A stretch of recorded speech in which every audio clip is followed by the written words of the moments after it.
Okay, we're live. That's not quite. It's not quite as jazzy as "Bam, we're live," but it'll do. How are you? How are you? I'm pretty good. Yeah, obviously the season has now kicked off.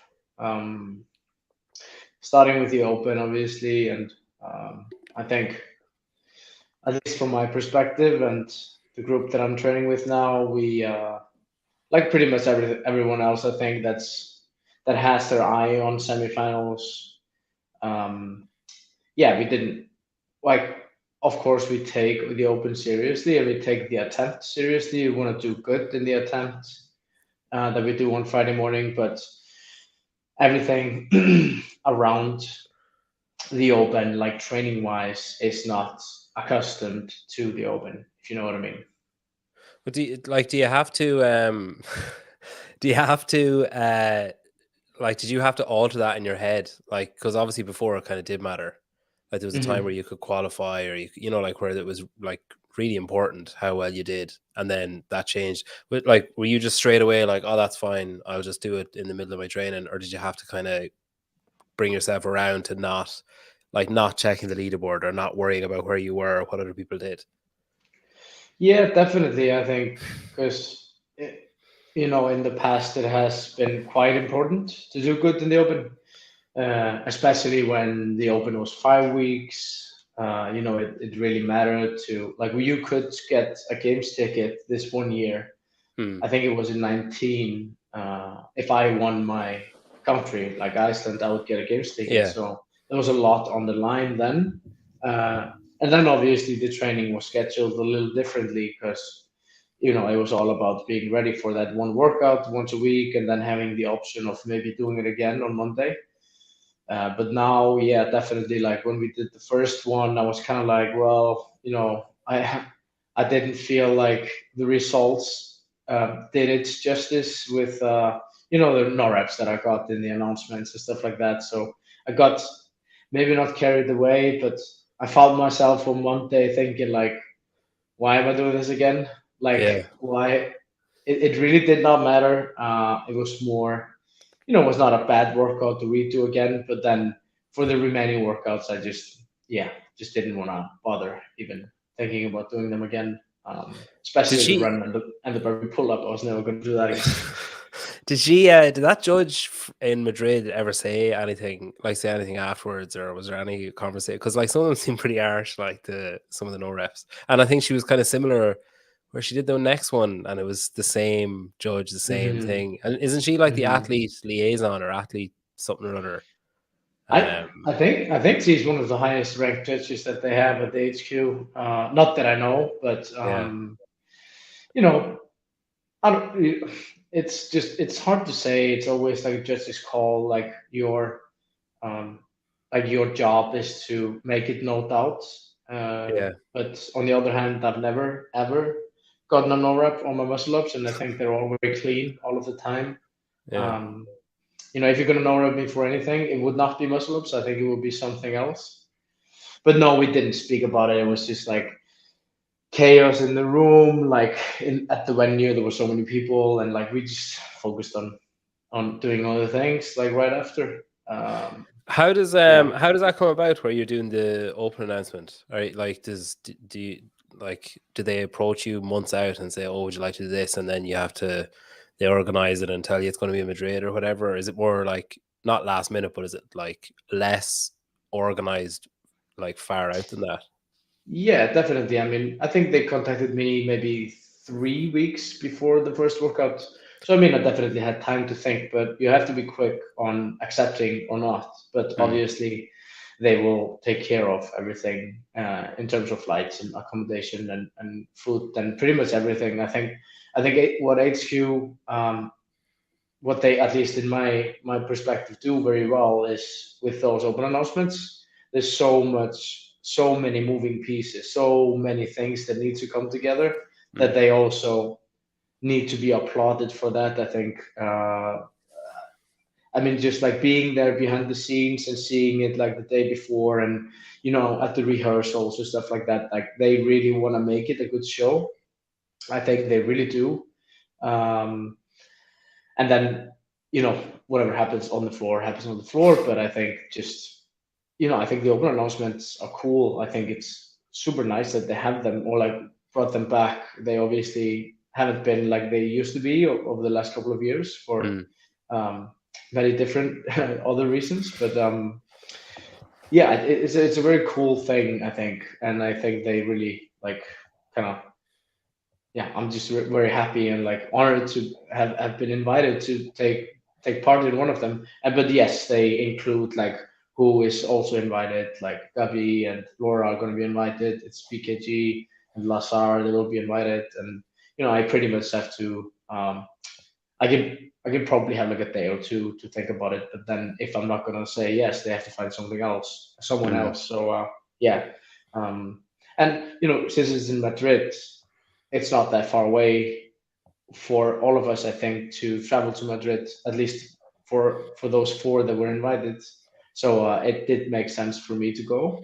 But Do I've you? also been invited to, let's say, like Asheville, North Carolina, where they had me fly through Paris in France to, I don't know, New York or something, and then New York down to Asheville. So that was quite the travel. And at that point, like in 2016, I think it was, against Dan Bailey, that was in the garage. I don't know if you remember.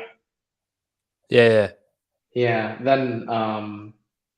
Then all of that travel was hard because the Open mattered so much back yeah, then. yeah. So yeah, but this Madrid thing was no problem, but it's definitely like a different experience. It's a little more stressful because I always get asked the question like, you must know the workout like sooner than anybody else and all of that kind of stuff. But the reality is, when they have the double camera like on you and on the announcer, we are just like figuring out like there like everybody else. Do you go on your own? Did Yami go with you, or do you go on your own to that? I go with my agent. I go with Snorri. He Yeah, comes with me to those kind of events, but on obviously in all of the competitions that are yeah. like semifinals in the games, then Yami, of course, is with me. And do you like say so that open announcement? How long was that workout? Like 15 minutes, 14 minutes. Like 14 minutes, yeah, 40-minute So and hour. the community athletes went first, so the local athletes went first, didn't they? So Yeah. you have about 20 minutes to think. Hmm. Okay, how will I do this? How will I do that? Do you Yeah. like is it of enough importance for you to like, oh, let me just call Yami real quick and go through it, or are you so seasoned that you're like, oh, I'll just figure it out? No, no, I definitely speak to Yami, and I also I text both with Yami and with Frederick, and it was quite like easy for us to strategize since we knew this workouts from 2014. Yeah. But of course, everyone has gotten a lot fitter, so the approach was definitely a little different than it was in 2014. But Hmm. we kind of knew like Richie's score. There was 17 toaster bars, and the aim was obviously to get there or do a little bit better than that. Hmm. Do you enjoy doing that kind of stuff? Do you enjoy like uh obviously it's kind of, I guess you're used to competing on camera and in front of crowds and stuff with the games, but it's kind of a different Hmm. scenario because I don't know, it's a real like artificial setup kind of or something. It's Yeah. like like I don't know how to describe it, but it like you're kind of under a microscope, especially when there's only like the four of you out Hmm. there. Hmm. Do you enjoy like finding out the workout last minute and going and doing it? Do you enjoy the pressure of that? Do you enjoy like the intensity of the crowd when it's just the four of you? Or like how does it compare to say a competition where there's like a larger field? Like, do you enjoy it less or Hmm. do you enjoy it more? I would say I definitely enjoy this more in terms of like everyone is pretty relaxed the days leading up. Like it's not like the semifinals or Hmm. the old regionals or at the games where everyone is kind of like, yeah, after the day, people might talk a little more. Like before the events, we aren't like talking that much. But up until the 3-2-1, we were just kind of, yeah, just fooling around. And we had the option of going four, which I think is easier than going two. Yeah. So the spotlight was not just on like two athletes; it was actually on four. So it's a little less stressful than if it was just like me and Lazar, or when it was me and Scott, or me and Dan Yeah. Bailey. But I mean, I definitely enjoy this kind of stuff also because there were so many people. Well, first of all, it was in Europe, and then there were so many people that came out to watch us. I couldn't believe how many tickets they could actually sell to that kind of an event. But it was also at the, we can say, mecca of CrossFit in Europe. It was in Madrid. It was at Mm. Cajamarca, the famous regionals old place. A lot of good memories also were waken up were woken up at that place. So yeah, I mean, I really enjoyed myself. But on the other hand, you also just don't want to stay there. You just kind of want to go back right after and get back to training because there's a season ahead that you need to Yeah. be getting ready for. Do you do did you do all the open workouts in Reykjavik? Yeah, so this year I did all of them in Reykjavik. I for the last for the past, I don't know, 7 8 years, I've always done at least one in my home box. I redo some of the workouts, so I might do the first try in Reykjavik. Then I kind of know what I have to do. I don't need any kind of pacers with me, like because I obviously have Annie and I have Frederick and now I have Solveig. So I was just kind of in the redos, like back in the day. I was just kind of trying to beat my own time and change things up a little bit. So and also just the gym, my gym, just appreciates it, and they really like to come to the gym just to see me perform the workouts. So Mm. that's also one of the reasons why I do it there. Last year, the last time we spoke, we were talking about Khan and Tola, and obviously the team were there and they were training, and you kind of found yourself training or spending more time with them and in a group setting Hmm. rather than training on your own. Um, Hmm. has there been a hangover of that? Like, has that spilled over into this season? Because I like maybe I'm imagining it, but I feel like looking at your social media anyway, you seem to be spending more time there than say 2 or 3 years ago. Yeah, I think that's true. That's definitely true, especially now leading up. I think after New Year's, I've been more and more consistently in Reykjavik. Uh, but pretty much all of my, let's say, off season from the Rogue and up until New Year's, most of my training was done at the box, like Mm. my home gym box. So, but the other thing is that now Yami coach has moved to Iceland, so it also makes sense that I'm more in Reykjavik in general Mm. than I have been in the past. Yeah. So that's also a factor in why I'm traveling more to Reykjavik to train with him. Um, Yeah. there are ups and downs definitely to you can, if I do a full day in Reykjavik, I don't really have the option of coming back home to here, even though it's a 30-minute drive. We do our second session like relatively early in the day. So, and it was also just like, since gas prices are like way up, like it doesn't make sense to go back and forth two Yeah. times just to hit like two sessions in Reykjavik. So I just stay over. Have you noticed a difference in yourself, like on your training and stuff, with training around other people that are at the same level as you more consistently, rather than like Mm. on your own? Yeah, I would say, yeah, yeah, I actually thought about this the other day. I might spend a little less time on things that are not programmed because I'm a big believer in you know doing a lot of recovery stuff and a lot of like mobility flows and stuff like that, coming up with things also just on the go, whether it's before the training or after the training. So mm, I try to remind myself that I also need to be a little bit alone so I don't lose that aspect of training Mm. because I really like it and I do think it has really helped me just keeping my body at 100% to just like paying attention to those like maybe nagging small injuries or like the shoulder hurts a little bit and stuff like that, and that's might be maybe something you might neglect in a group of people where you're just talking together and a lot. You know what I mean? It's kind of like Yeah. when you're alone, you just spend more time just on yourself and maybe other things, and then when you're with a group, you kind of want to get things rolling. You want to hit this workout. You got to set up and all of that kind of stuff. So it's kind of like, yeah, it's like it has like everything comes with pros and cons, right? So Mm. just gotta I'm aware of the things that I do better at home, but I'm also aware of the things that I'm getting from training with the group. Um, and obviously so you've been with Yami for a long time. Mm. And like you mentioned there, a lot of that was like distant coaching or like remote coaching. You kind of meet up the odd time, whereas now there's more opportunity to see him more regularly. Um, Hmm. when that started happening more, were you like, oh fuck, I've missed out on so much time of this like hands-on coaching, or were you like, oh yeah, there's some small improvements, but like we weren't really lacking anything beforehand? Mm.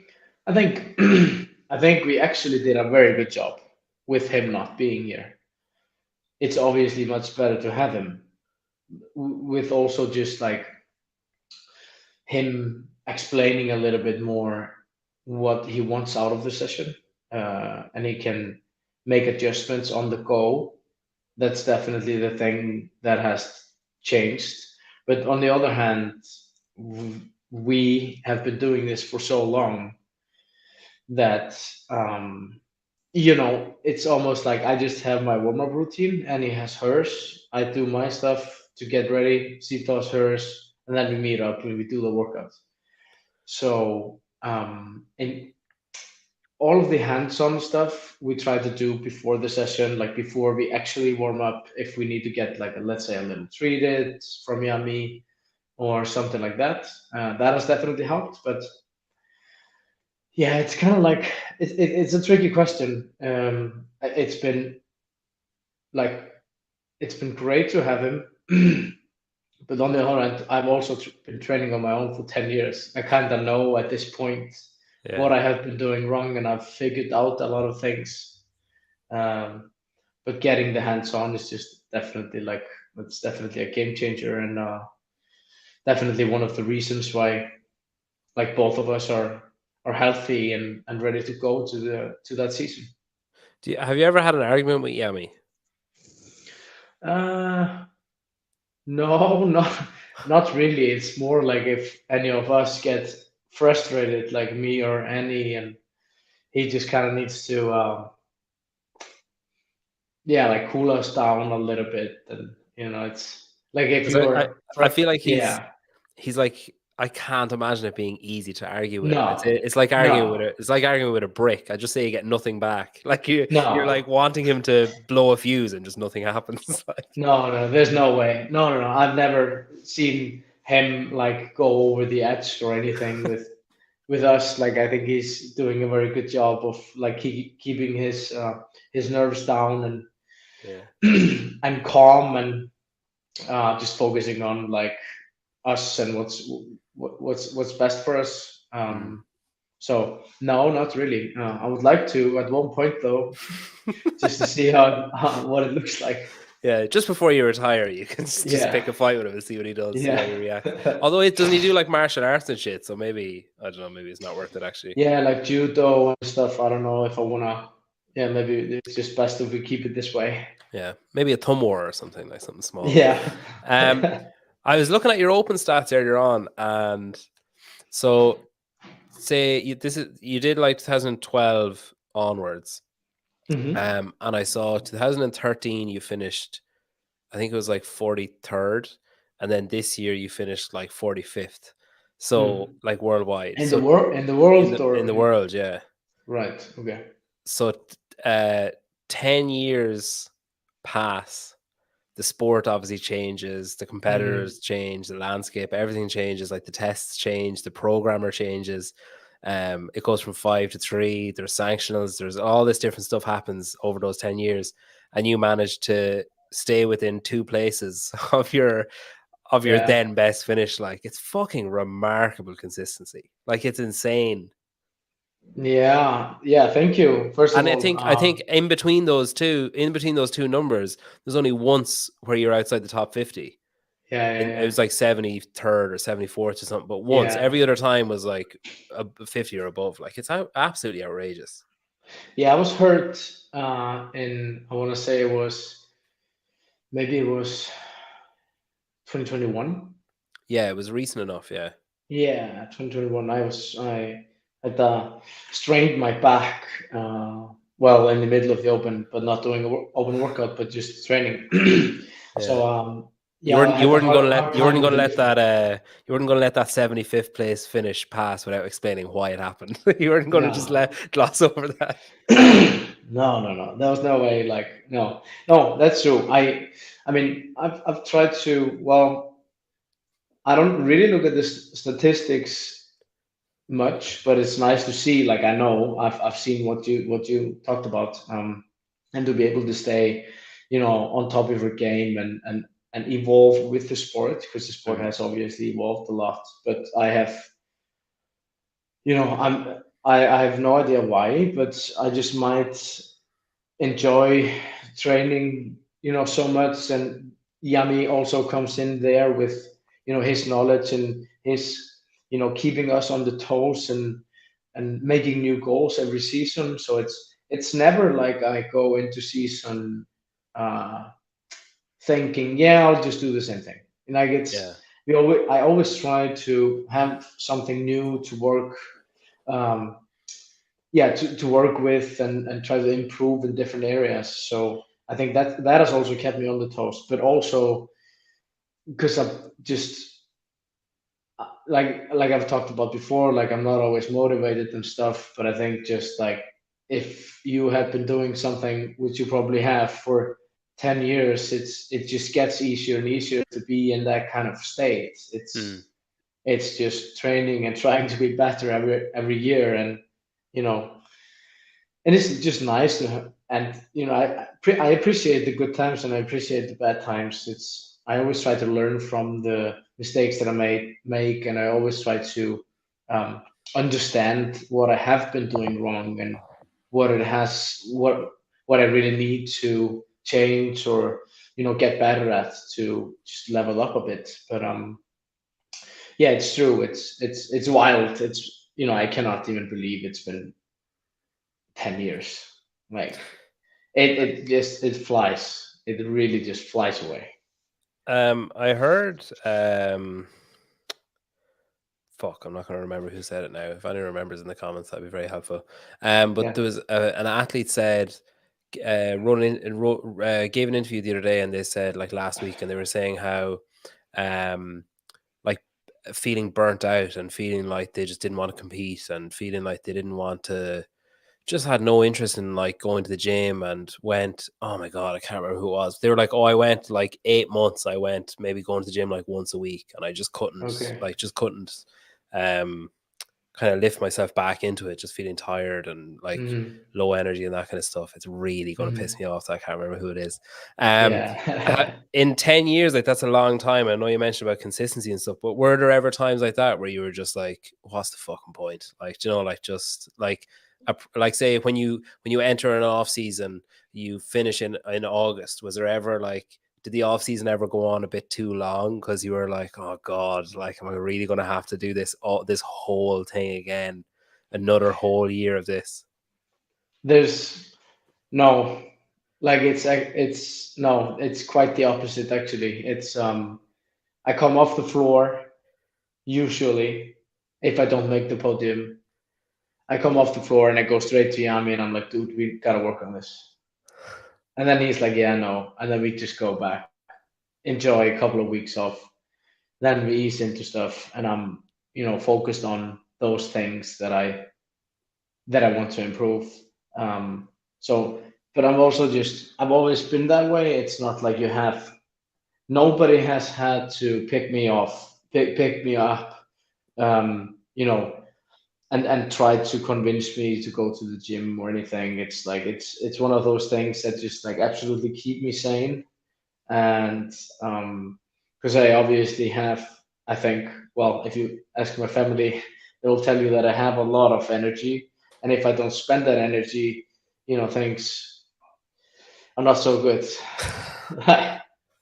Like So I have you're basically like a golden retriever that will just chew the house up. yeah, pretty much. And just like, yeah, I just don't know what to do with myself. Like even though I'm working, let's say, before I started doing CrossFit, and if there was a period where I wasn't training, or kind of, in the middle of a sport or something, and that was probably the worst time that I had.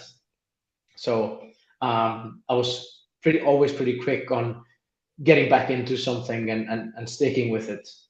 Yeah. So yeah, I don't really know why I'm so happy doing this. I mean, and to be fair, like I often think, not every day is a great day, but I often think that, I'm pretty lucky to just like be still really enjoying what I'm doing, and seeing, results, and knowing that I'm better now than I was last year. And I think that's one of the things that are keeping me in the sport, is that I'm always improving, and I'm always striving to get a little bit better. Is your you saying that you're better than last year than other years? Is that based off, like, do you guys do, say, consistent testing outside of the open, or is it just how you feel doing certain movements and certain workouts and like your weights and stuff? Yeah, I would say it's a mix of those two things. Like we do testing, uh, and if you do testing, you can see that there's a lot of opportunity for a lot of things that you didn't know that was there. But then also on certain movements, just for an example, like feeling better doing bench press just makes me feel good about myself. Like if you look at the results in 2018, Linta, they weren't remarkable. But I'm pretty sure if you had me do Linta now, I would destroy that workout. So just those little things, and taking them away and appreciating them, is that's enough for me. Like I just get happy about it, and I don't need much. I just need my body to be healthy, do everything that I can to keep it healthy, train, and the rest will just happen by itself, basically. I mean, I've also just been lucky with the people that I'm working with, obviously, like you mentioned, Yami, and I've been with Annie since I started doing CrossFit, because she obviously had been there before me. But we've also had people come in, and people drop off, but I think we keep the core pretty tight of me, Annie, Frederick, and Yami. And now Yeah, this season, Solveig has also been added to the group. yeah, The group here in Iceland, and then also a couple of people outside of Iceland. So it's looking pretty promising in terms of, if we would make a training camp with all the training plan athletes, I think we would have a pretty good group of people training together. are you kind of gone beyond that stage, or were you ever like that, where you were like, say if Yami said, all right, next week until the games, Yana and Reggie are going to come to Iceland and they're going to train in house all the time? Would you be like, fuck no? Or are you kind of gone beyond that now? Are you like, yeah, it's fine. I'm confident enough. I don't care. Yeah, I think that would actually just be great.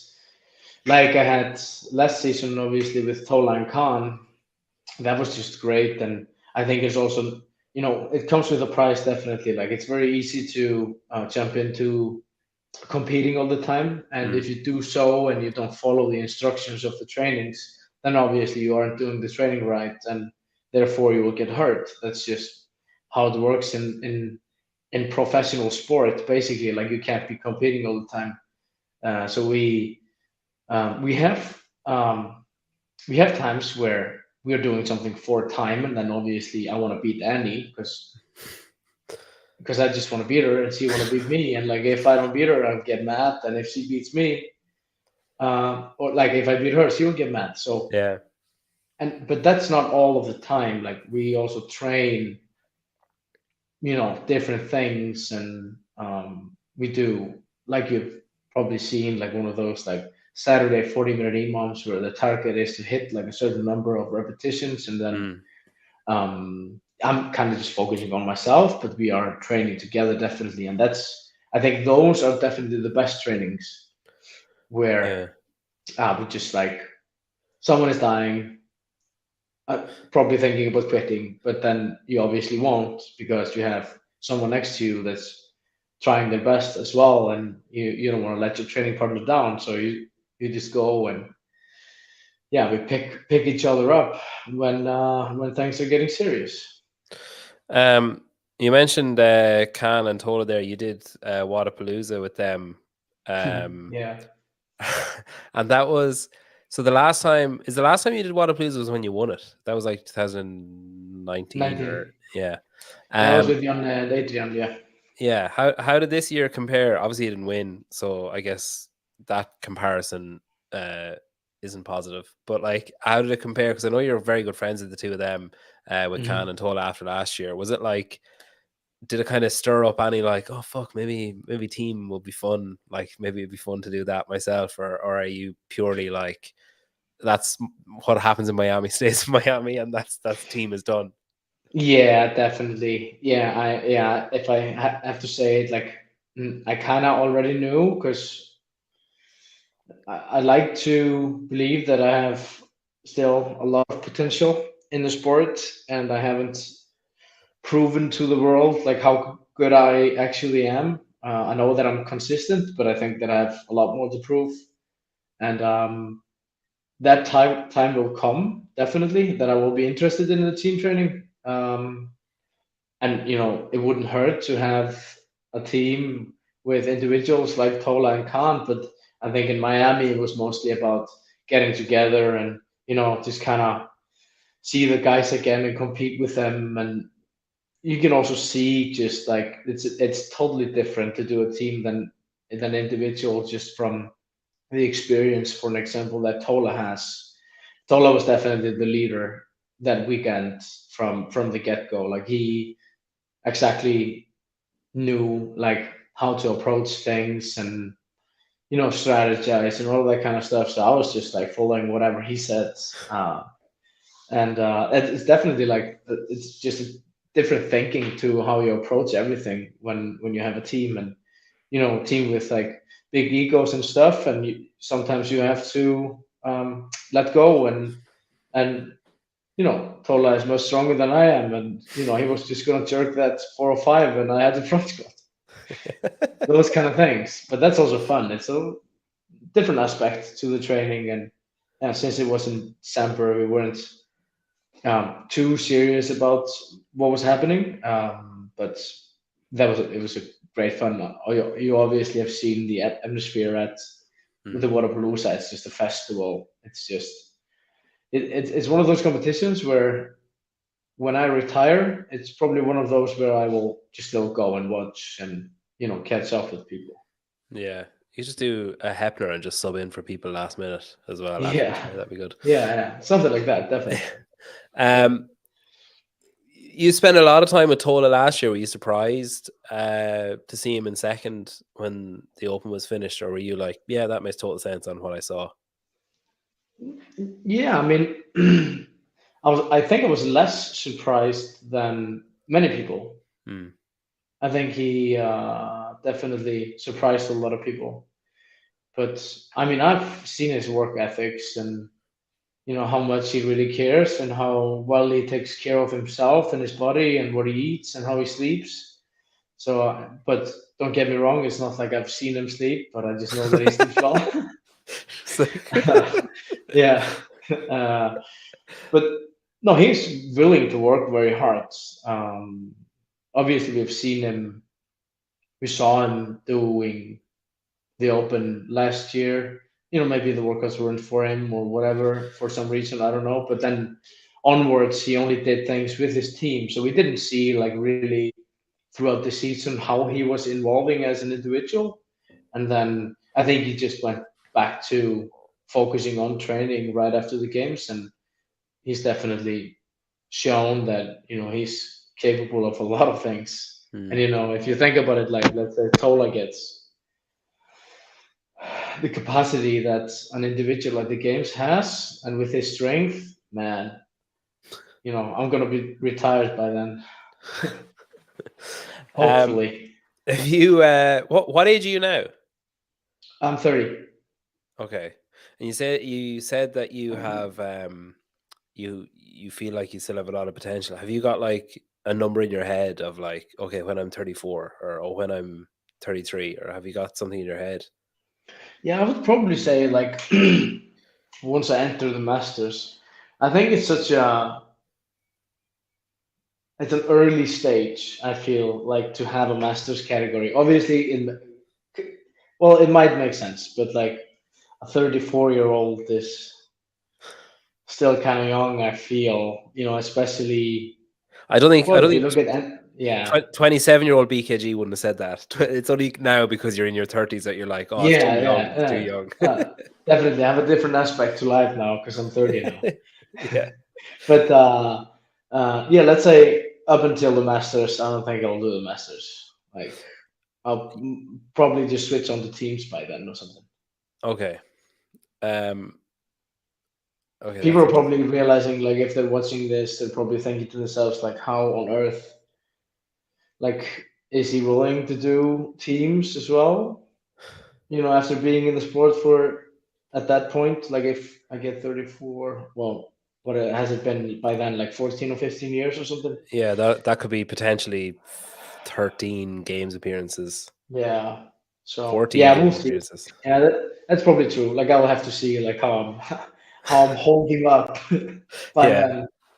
You'd be one of those But like you'd be going out on team just with all tape everywhere, just like yeah, everything yeah, taped together. Yeah. yeah. Yeah. All of those Um, like yeah.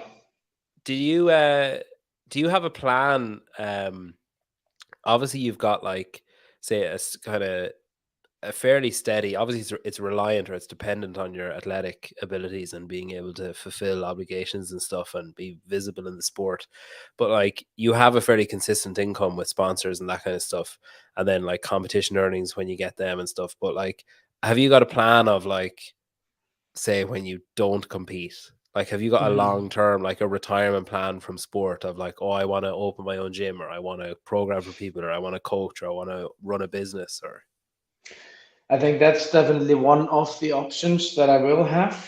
Um, I am also probably pretty stupid to not be thinking about those things because I have fucking no idea, dude. It's like if I yeah, when I stop, it's kind of like, well, I'm back to being 20-year-old, don't have any education. Well, I have like well, I haven't been to university, but I mean, I have options definitely like within the sport. yeah. I have a reputation both here in Iceland and then outside of Iceland as well in the CrossFit scenery. So there might be definitely options that come up, and I'll just have to evaluate when they come. But to be honest, like I haven't thought too much about it. I just wanna I just wanna fucking win the games, and then we got this. I'll be okay. And then no, I can also rely on my girlfriend, and hopefully she will get a decent salary, and then I can just quit working or Yeah. stuff like that. So yeah. So your retirement plan is basically to win the games. That's your that's your plan. Yeah, win Yeah. the games, and and then hopefully by then my girlfriend has started working, so she can take care of things, and I can relax. Yeah. That's That's kind of the yeah. If I think about it now, that could be the future, but no, on the other hand, there's a part of me that also okay, to be honest, like I'm never gonna leave the CrossFit world like in like a blink of an eye. But yeah, I might also just decide to do something completely different. I think, um, for an example, I had to have like we bought a house 2 years ago, I think, and it wasn't fully ready, so we bought it at like a stage 5. And my dad is a carpenter, and he is basically the reason why I was able to do this because he finished the house for me. I was just standing around, you're like handing him watching stuff. him. Yeah, I couldn't do anything, Give me and my that also hammer. Which made which which one is that? yeah, almost. And that also had me thinking, like, how incredibly useless I can be. Yeah. Like, I know how to work out. I know how to maybe motivate people in a way, and they like to. what's the thing we do, and we might do impressive things and stuff. But on the other hand, it's like, well, I kind of want to be able to just build stuff, and Yeah. if you would put me out in the wild, I will be able to survive. That's kind of what I want. So we'll see what happens with that. But I won't be leaving anytime soon, and yeah, we'll just see what happens. Yeah, it's funny, like when you like we bought a house a couple of years ago, and it's funny when you have your own house, like when you're renting, you're kind of like, can't really do anything. There's no point Yeah, doing stuff. yeah, Then when you have your own yeah. house, you're like, oh, I can't really do anything. It's like I actually No, don't have the ability to do the things that I need to no. do. Like my wife, we were like, oh, there's like this shitty little flower bed of like just one row of blocks, and my wife was like, oh, why don't we just put a second row of blocks on top, and then we can put like clay in it and plant Yeah, flowers and stuff. I was like, yeah, that would be grand. And she was like, would it be a big job? No, that would be fine. I was like, yeah, Dad, yeah, can yeah. you come in and build Exactly, a wall, please? It's like, I don't know how exactly. men over the age of like 45, 50 just seem to be like, yeah, I've built a house before. It's like, why have you built a house? And like, I can't even hang a fucking picture. That's the thing. That's what bothers me is that, if, yeah, that's the thing. Like my father can do everything. Like, yeah, the car is broken. Yeah, he'll just like do fine. He'll fix it. The house, builds the house. Knows how to deal with electricity and pipes, and Yeah, you're like, what have I been doing? Like, yeah. and also just like this, you know, we learn a lot of useless stuff in school, I feel, Oh that I my God. haven't touched or thought about or had to use or anything. Like, I wish they had just taught us how to fucking build a house, or deal with stuff that actually matters, and not Yeah, those like old tales of something that somebody made up like 350 years ago. Like, yeah. You mean why? you don't Like, you if are it you matters to are you you, telling me then you do. you don't regularly recite poems off by heart? Are you saying? No, like, that's the last thing I would do. Like, to be Yeah, honest, it's, yeah, one of those. Yeah, it's kind of yeah, like you look back and you're like, oh, well, it didn't really matter if my mom and dad took me on that 2 week vacation to Spain that one year if I missed school. Like, it yeah, didn't matter. But yeah, yeah. It's that's funny, like I'm a teacher, and even I like sometimes I'm teaching the kids things, and I'm like, this is fucking pointless. I'm just like, yeah, be so much better off if I was just like brought in a expert electrician to tell us how to change the fuse of the plug yeah, and do whatever, yeah, like, yeah, it is. There's a lot of like, why are we doing like yeah, how many times, like, it's like, oh, do shapes tessellate? It's like, literally, if I'm tiling a floor is the only time I'm ever going to, when else am I going to need that information other than if yeah, I'm in that line of work and need to know, yeah, or like yeah, and every time I'm doing like area and stuff with kids and maths, I'm like, oh, like if you're painting a wall, and all the jobs lists that I give them are like painter, decorators, carpenters, builders, and stuff. And I'm like, yeah. so I guess what I'm saying is, if you don't do one of those jobs, you're never going to need to use this ever again. Yes, So it's like, exactly. so learn it off by heart and don't ever forget Yeah, it. It's like, yeah, it's true. pointless. Um, Yeah. with the consistency there that we talked about, you obviously get talked about a lot. Um, I was kind of curious how you view the media's view of you. Um, Hmm. so like I'm assuming when the games are on, you're not aware of what's being said, or you're not like, you're not like out the back with a radio listening to what the commentators are saying or whatever. But like, obviously stuff seeps in, like you see clips and you hear like snippets and you might read quotes and that kind of stuff. Like, do you feel any way about how the media views you and talks about you? Like, are you like proud of how they talk about you and feel good about it? Are you frustrated that you're not talked about more? Are you Hmm. happy that you're mentioned in conversations about top tens or whatever? Or are you frustrated that you're not mentioned in conversations about top three? Do you know what I mean? Hmm. Yeah. It used to bother me a lot when they didn't talk about me. So, after I put in the games in 15, I think everyone just thought it was, one time thing, and I wouldn't do it again. So not many people paid attention to me even after 15. So then in 16 I came back and I was top eight, which I think is fine. And then 17 and 18, it was also like similar, like sixth or fifth or something like that. And then in 19, I think everything changed because I podiumed again, so they couldn't not talk about it. Because then now I had established myself as top 10 in the world for like 4 years in a row. So there wasn't really any reason why they wouldn't talk about me. So 2019 and onwards, I feel like I'm pretty happy with the talk that I get and the attention that I get from media. I think they never leave me out because I'm gonna be having like consistent finishes, even though I want them to be much higher than they have been maybe. Um, but I feel like the commentators, for example, at the games, they know that I'm there. But obviously, the top three guys will get the most attention because they are fighting for winning the CrossFit Games. So I really can't be like sad or anything that they're not talking about me all the time if I'm not Mm, in top three. yeah, But outside of that, in the off season and stuff like that, whenever people bring up like stories or they're comparing people, I feel like it's always pretty positive. yeah, And it has definitely changed. So I'm like with what I'm getting now, I think I'm pretty happy about.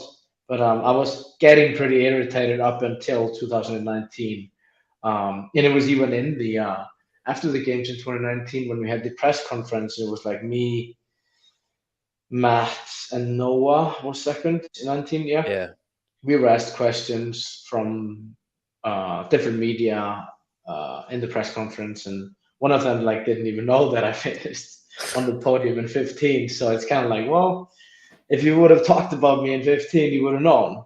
yeah. So, but no, that's I never dwell on that kind of stuff, and yeah, It's like like really, I never dwell on that kind of stuff. Here's a really specific example from four yeah, years yeah. ago that just popped into So my head.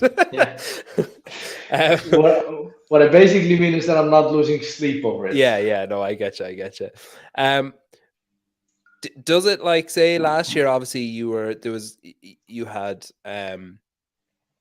you were relevant in that final heat. Like what you were doing in that last workout was important, and it was going to make a difference to your season, but to other people's season as well, and how it finished and stuff. And it was Mm, very tight. Um, when you're in those kind of situations, like, and you walk away then, and you finish, and you see the three guys on the podium. I know you said that you walk over to Yami, you're like, "Oh, I need you to do this, this, and this." Is yeah. like, are you purely motivated, or is there any part of you that looks at the three of them and thinks like, "Fuck, like." Who do I pass out, or how do I pass those three out to stand higher than them next year? Oh, definitely. I think that's one of the thoughts that come up. Uh, how much I want to be there because I know the feeling. I felt it twice now, and if even I was so close in 21 where I came fourth Hmm. to finish on the podium, and it's just like it just really hurts. I think many people are really happy with making it into top 10, and like let's say the newcomers, and they do very well in their first games or second games, and they're already into top 10. I'm just not there, anymore. Like I was in 15 and 16 and maybe 17, happy with being in the top 10, but now it's kind of like we gotta aim for we gotta aim for podium. What we have got to aim for a better result than we have ever gotten.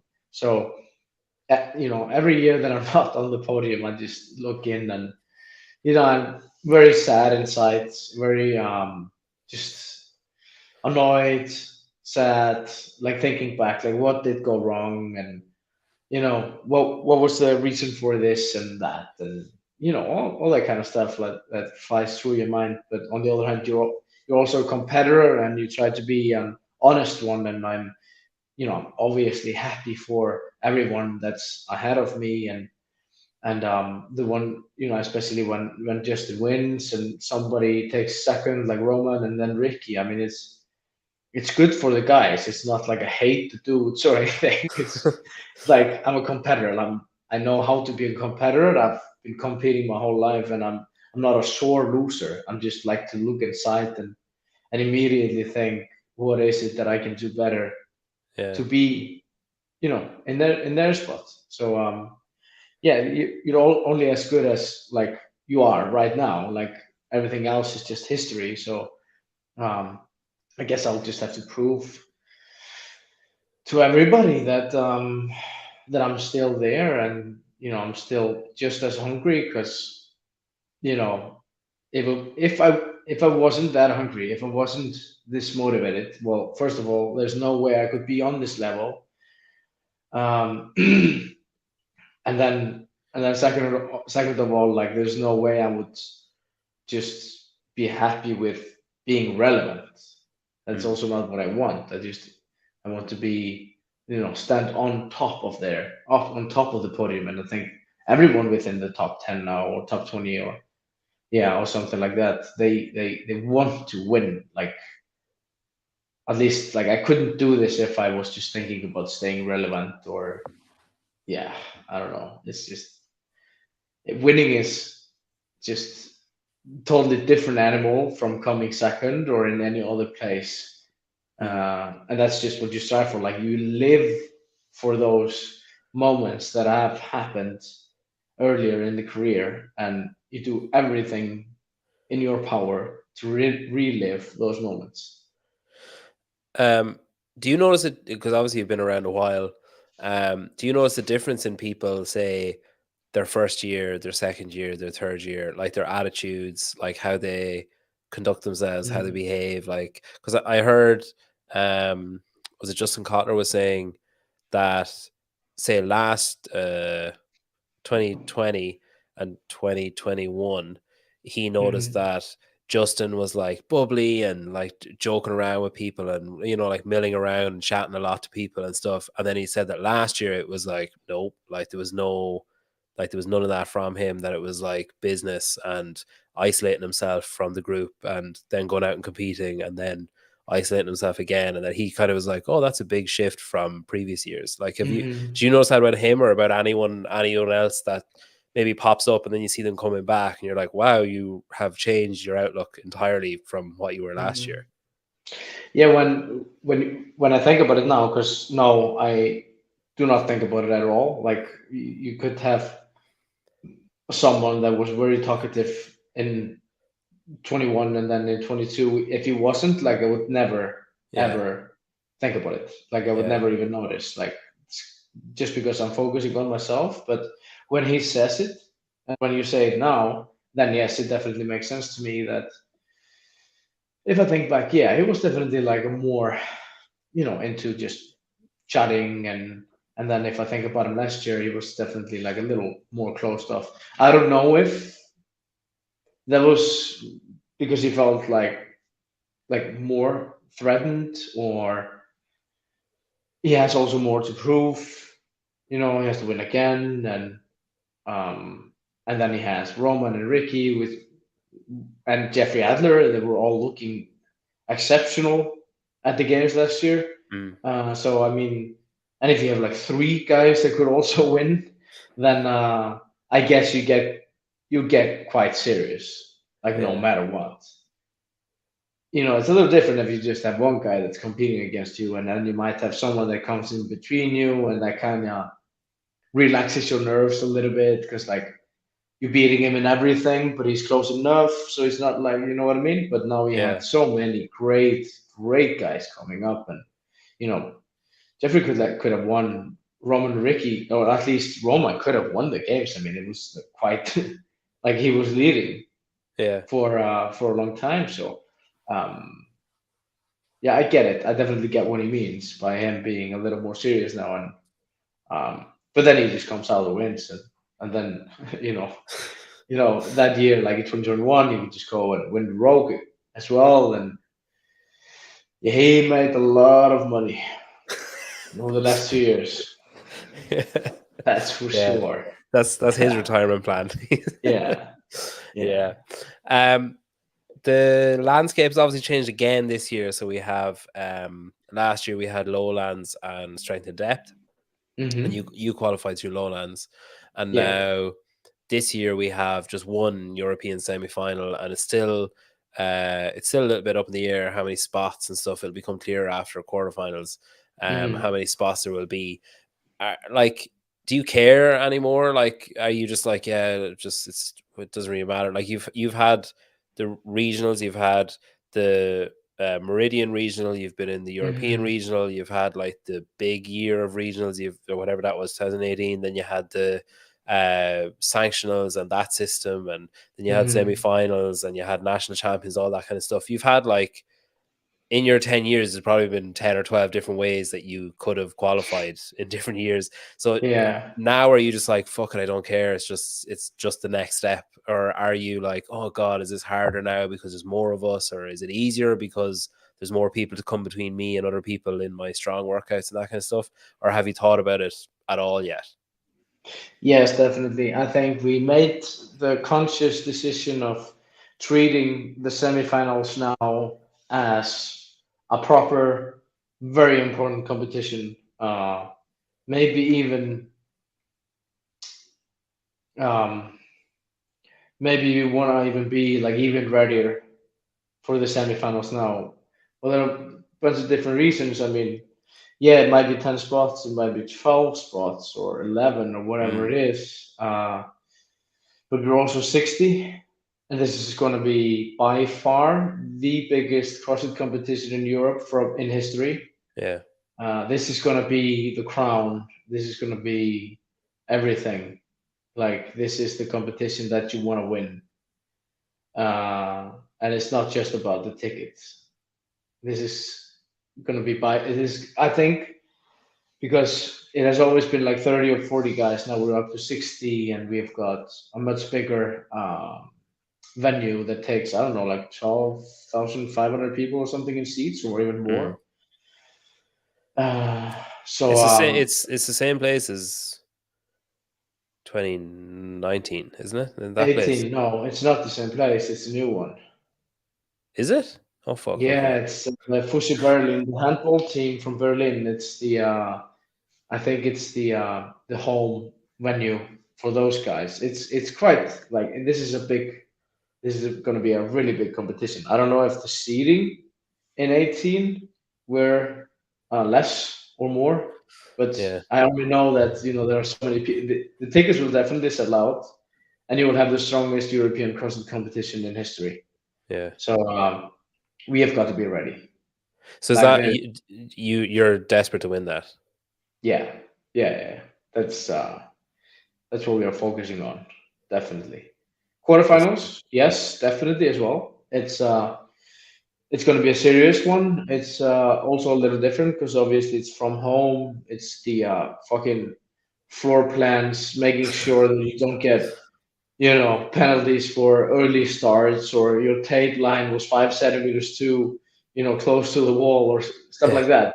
So those are also the things that we need to keep in mind. But we want to perform 100%. We want to, like, I wouldn't be happy if I finished 20th in the yeah, quarterfinals.